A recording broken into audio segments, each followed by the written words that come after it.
Hai, hello, salam sejahtera Malaysia. Selamat datang ke channel Fels Lifestyle. Terima kasih kerana terus setia dan terus bersama di dalam channel ini. Tuan-tuan dan puan yang saya amat hormati, mungkinkah pilihan raya negeri Sabah ke-17 pada tahun ini akan semakin panas dari tahun-tahun yang sebelum ini? Dari musim PRU yang sebelum ini, PRN yang sebelum ini. Setelah isu skandal rasuah yang menjadi cerita yang paling hangat pada ketika ini, mulailah netizen menyuarakan pandangan dan pendapat mereka.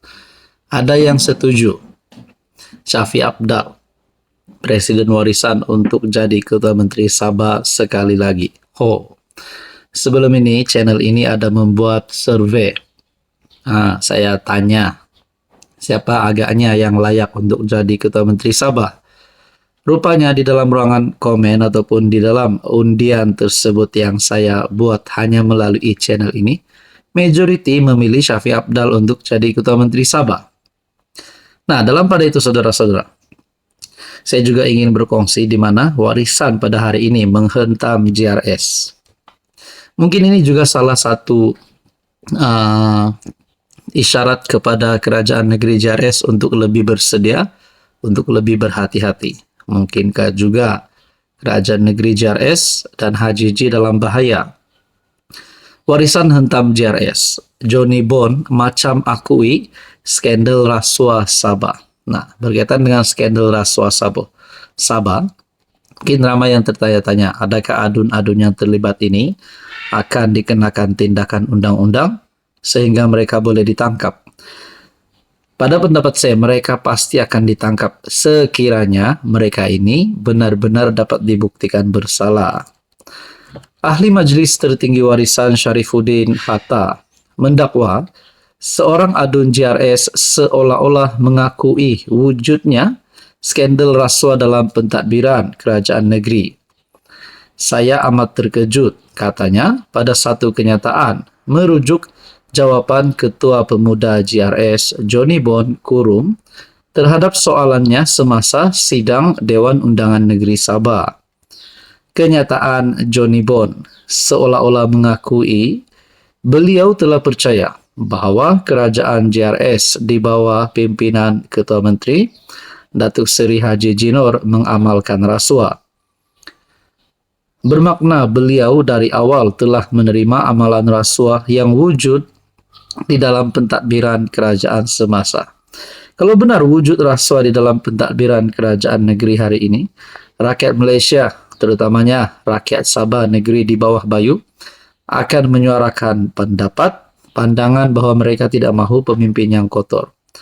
Jadi kita tidak dapat sahkan mereka ini kotorkah, mereka ini rasuah.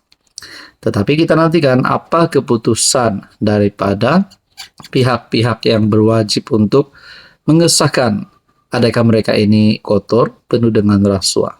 Nah, berkaitan dengan pilihan calon Ketua Menteri Sabah yang dipilih oleh netizen melalui undian channel ini yang saya pernah buat dulu. Apa komen Anda? Layak atau tidak Shafie Apdal jadi Ketua Menteri Sabah? Silakan komen di bawah. Hai, hello, salam sejahtera Malaysia. Selamat datang ke channel Fels Lifestyle. Terima kasih kerana terus setia dan terus bersama di dalam channel ini.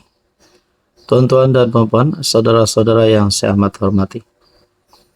Setelah pemergian Pak Lak yang menjadi satu berita yang amat mendukacitakan, ramai kepimpinan politik yang menzahirkan rasa duka cita, mengucapkan salam takziah kepada keluarga Allahyarham Pak Lak. Dan pada akhirnya antara ucapan ataupun respon yang kita nantikan adalah daripada kepimpinan utama politik di negara. Tidak lain dan tidak bukan Tun Dr. Mahathir dalam satu perkongsian daripada Facebook page Malaysia Kini BM.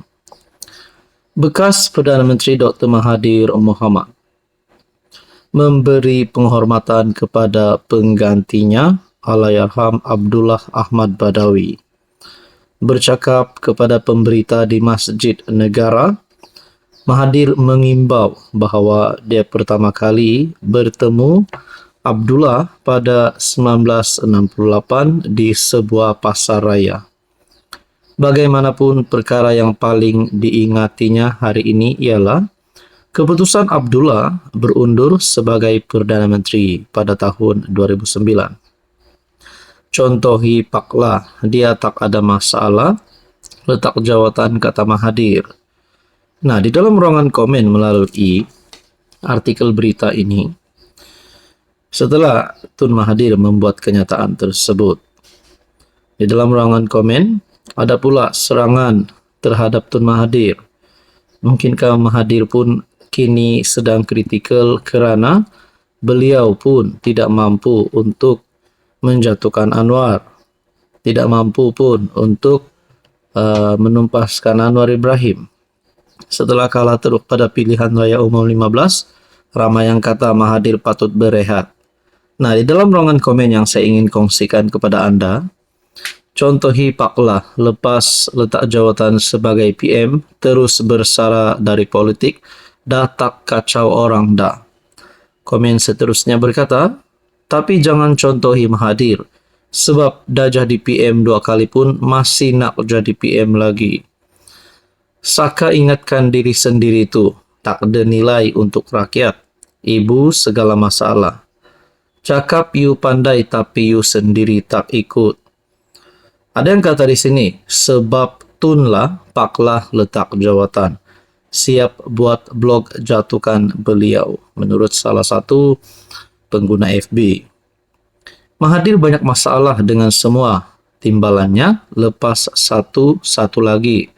Semua orang tak betul, dia saja pandai dan betul. Siapa yang paling lihat nak letak jawatan hingga nangis-nangis masa umum letak jawatan? Dan satu lagi, dah tak ada jawatan tapi masih menyibuk nak jawatan semula. Contohi paklah, walaupun sudah letak jawatan, tetapi dia tak lagi ganggu pengganti dia.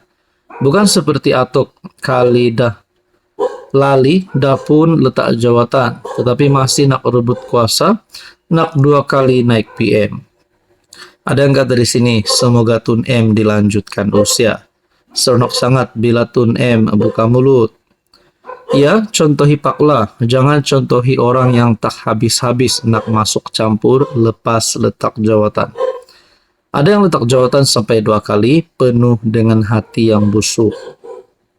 Tak salah kau nak bersuara tentang hal-hal negara, lepas kau pencen, tapi berlakulah sebagai negarawan. Dok di tengah-tengah persis seorang ayah terhadap anak-anak, ada kepincangan tegur, ada masalah bagi idea-idea. Yang elok dah puji sekali-sekala. Tapi salahnya, kau berpihak dan asyik nak bergaduh dengan pengganti-pengganti. Melalak atas pentas parti politik, tidak sudah-sudah. Hilang respect terhadap jasa dan bakti. Kau, sudah-sudahlah tu. Nah, itu adalah antara komen yang saya lihat di dalam Facebook page Malaysia Kini BM. Anda boleh lihat. Saudara-saudara yang amat saya hormati, apa komen Anda berkaitan dengan isu ini?